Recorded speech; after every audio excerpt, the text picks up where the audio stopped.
le bout standard qu'on avait, avec juste un anneau au bout de la ficelle, il va côté planeur et c'est comme avant, la procédure elle ne change pas, vous montrez l'anneau, vous lui dites de larguer, vous placez le petit anneau dans le fuselage si c'est un toast, et puis vous lui dites de verrouiller et vous vérifiez que c'est bien accroché effectivement et que l'anneau est libre.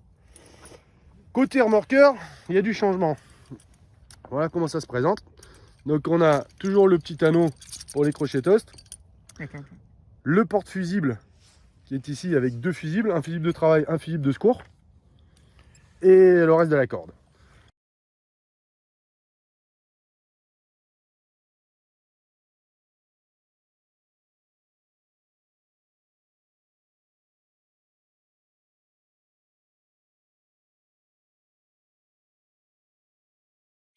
Alors j'ai dit on l'accroche côté remorqueur pour pas que le remorqueur il traîne ça sur 1 km parce que la ferraille contre le sol elle va pas durer très longtemps. Hein.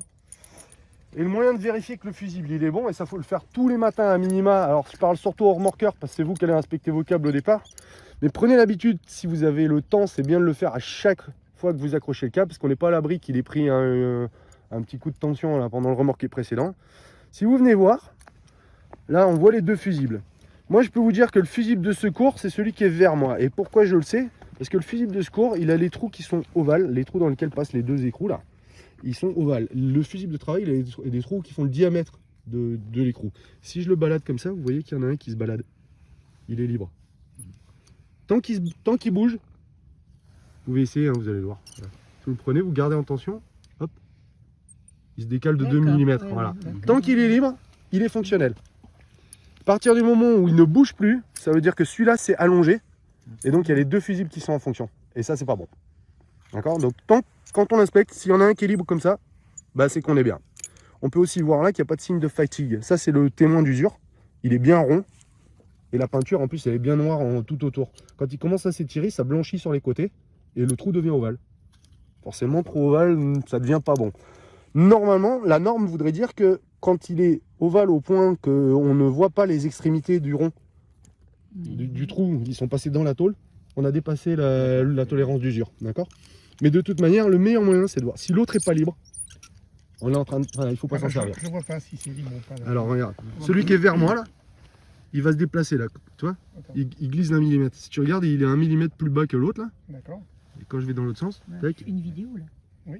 Voilà, il s'est déplacé de l'autre côté. D'accord. Celui-là, il se balade, et on l'entend aussi. Hein, quand, si on ne fait pas de bruit à côté, vous entendez un petit tac-tac. Mais la fonction de ce fusible, c'est quoi? Mais ça résiste. Le fusible noir, il est donné pour 1 tonne à l'effort. Et en fait, le but, c'est quoi? C'est que si il y avait justement ce qui est arrivé avec le LS4 et qui nous a valu et qui vaut encore à Jean-Pierre des heures et des heures de boulot pour réparer et qui aurait pu coûter la vie de 2 pilotes. On a eu de la chance, beaucoup de chance. Avec ça, ça peut pas arriver. Le câble aurait cassé. Enfin, le fusible aurait cassé. Voilà. Donc le but, c'est que s'il y a un effort non conventionnel, on va dire, de plus d'1 tonne, eh ben, les fusibles vont casser. Donc le premier va péter, le fusible de travail va péter, et le fusible de secours prend le relais. Parce que si c'était juste une turbulence, c'est un peu dommage de se retrouver au tas, juste parce qu'il y a eu une petite rafale ou parce qu'on a fait une petite erreur de pilotage. Ou, voilà. Si le problème est avéré, le deuxième fusible pètera dans la seconde qui suit. Parce qu'il sera toujours en tension. En fait, celui-là va casser sur la première décharge et celui-là prend le relais derrière. Mais il ne résiste qu'à 1 tonne aussi. Il n'a pas plus de résistance. Donc à partir du moment où la tension est toujours là, le deuxième casse aussi. Ouais, c'est pour ça qu'il est libre. C'est pour ça qu'il est libre. Parce que sinon, les deux s'useraient en même temps. Et il y aurait une fatigue sur les deux. Et le jour où ça pète, tu as les deux qui pètent. Et puis surtout, ça ferait 2 tonnes. Ça ferait 2 tonnes. Ouais. Donc, si on a une tension pendant le remorqué, il faudrait le signaler, quoi. Alors, si on vérifie exactement, toi en pilote remorqueur, quand tu es dans ton avion, si tu as senti que l'autre il t'a vraiment un peu trop secoué derrière, tu demandes au starter, à la radio quand tu te poses, tu largues ton câble, parce qu'on garde la procédure, c'est tu largues ton câble et on t'en met un deuxième avec le planeur, mais tu largues ton câble et tu signales qu'il faut vérifier le fusible, parce que toi tu vas pas couper pour aller le vérifier. Donc c'est le responsable des vols qui est au starter, il va venir jeter un œil, ou il va confier la mission à quelqu'un qui est venu là et qui a compris comment on faisait. Exactement. Des petits fusibles, on en a. Ça vaut même pas 1 euro hein, les platines, ça vaut rien du tout. Donc les changer, même si c'est pas très, s'ils sont pas fumés, c'est pas grave. On le vérifie chaque fois qu'on accroche le. Exactement. Juste le petit geste simple, vérifier qu'il se balade. S'il se balade, il est bon. boum. Et ça suffit. Et ça, on l'accroche, on fait comme d'habitude. Et on montre bien au pilote remorqueur dans le rétro.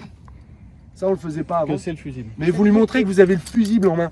Pour que lui, il n'ait pas de doute. Il y a bien un fusible sur mon câble et il a été vérifié. Ça veut dire aussi que le pilote remorqueur doit larguer son câble à chaque Voilà, c'est ça, j'allais Parce que poser la souvent, le question. remorqueur il vient, il a encore le câble. Souvent, le remorqueur garde le Mais câble. s'il le garde au cube, il a son fusible au cul. Ah ouais, mais Comment tu le vérifies? On le vérifie pas, mais ils sont donnés pour 200 lancers. Hein, donc normalement, il ne doit pas péter comme ça. Ouais, mais, non, mais le principe, dans la Noria, normalement, le 200 remorqueur lancers, largue c'est son vite câble. fait, hein. Parce que le câble est déjà en place sur le planeur suivant, normalement. Ouais, si le pilote a un doute sur son fusible, il largue le câble. c'est souvent hein, que le Oui, en fait, si le remorqueur a eu des... Voilà, s'il a un doute, il prévient le starter à la radio, il dit attention, mon câble il a pris un shoot, on vérifie. Et potentiellement il y aura peut-être absolument rien, mais au moins on jette un œil et on voit qu'il est bon. Qui est apte à les remplacer? N'importe qui sait se servir de 2 clés de 10. Voilà. Alors je vous montre comment ça marche. Si ça casse en fait. La platine à lui, elle casse aussi. Non, la platine à lui, elle reste. Ce bout-là restera sur l'avion avec la platine, un fusible et les fusibles sectionnés. Là, c'est ouvert. Là c'est ouvert.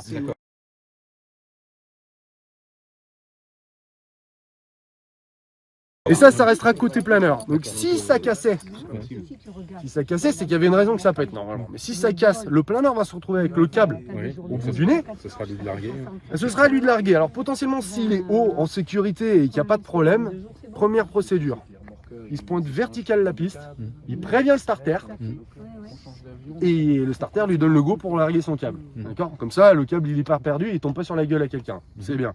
John, tu dis, c'est tous les 200 lancés. 200 lancés, c'est vite fait l'été, c'est 2 journées. C'est 2 journées Et en plus, avec un câble. Avec un câble. En Oui. plus, comme ils disent tous les deux, le remorqueur, il change de... on n'a pas toujours le même câble. c'est pas ton boulot ça. C'est pas facile. Tous le les boulot de tout le 200 monde. remorqués, quels que soient les câbles utilisés, il y a une inspection de tous les fusibles. De toute Ouais, manière. ça, c'est joli de le dire. Ah, mais c'est pas vous qui allez le faire, c'est le responsable des vols. Hein. Ça vous concerne. Vous contrôlez que le fusible il est bon. Ouais, ouais. Souvent, une fois que les remorqueurs arrivent ici avant de prendre un planeur, ils larguent de câbles pour pouvoir prendre un autre câble pour aller plus vite. Et souvent, on tire le câble par terre. Ouais, mais à la le main, tu vas fusible, pas... ça va pas l'user, Non, ça à va pas... la main, tu vas pas le bousiller. Par contre, ce que je veux pas, c'est que l'avion, il revienne de la 16 en roulant là, avec le fusible qui pend par terre. C'est pour ça qu'on le met côté avion. Voilà. Ah oui, toujours côté avion.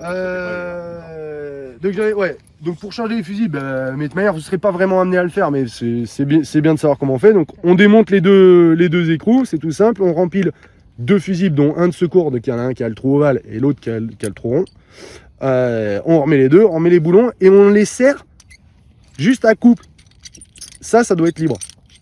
Si on a écrasé, on écrase les 2 fusibles et ils se baladent plus, du coup on voit pas. Stop. Oui, c'est des nil stop. Ça peut pas se défaire tout seul, hein. Il n'y a aucun risque. Sur le papier, 1 tonne, c'est pour un biplace. C'est le Condition maximum. normale. C'est les plus gros des fusibles. Ouais. Les fusibles monoplaces, normalement, sont rouges. Mais après, le problème qu'on a avec du fusible rouge et du fusible noir, c'est que soit on met les deux à chaque bout de câble, c'est-à-dire qu'on a 2 portes-fusibles et on va choisir en fonction du planeur qu'on a derrière, mais il y a le risque de confusion. Et moi, j'ai pas envie de me retrouver dans un biplace en sous-ondulatoire avec un fusible rouge. Perso, ça me tente pas trop. Donc fusible noir, de toute manière, fusible noir, ce qui est arrivé au LS4, le fusible il aurait pété. Il n'y a pas photo. Donc voilà, des questions autres? Non? Cool. Merci. Voilà. Merci.